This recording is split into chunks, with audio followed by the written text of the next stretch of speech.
My naam is Marius Swanepoel, ek is die hoof van Laerskool Unika.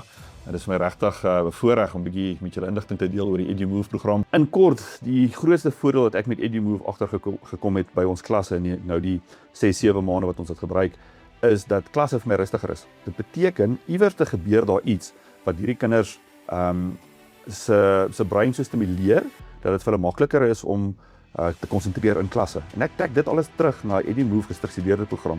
EduMove is juis dit wat ons wil hê vir kinders. Dit is 'n grootskaalse ontwikkeling. Dit is meer as net middellyn kruising of wat ook al die geval mag wees. Een voordeel vir my is die feit dat dit met CAPS ge-align is. Ek dink dis wat EduMove vir ons mooi oorbrug. Ek dink die feit dat dit 'n doelgerigte geskepte program is.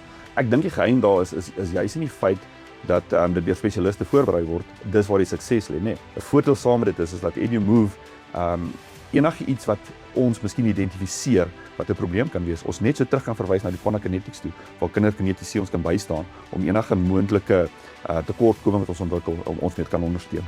Ja, ek sal hierdie program vir enige skool wat holistiese ontwikkeling vir kinders as 'n kernontwikkelingspunt sien aanbeveel.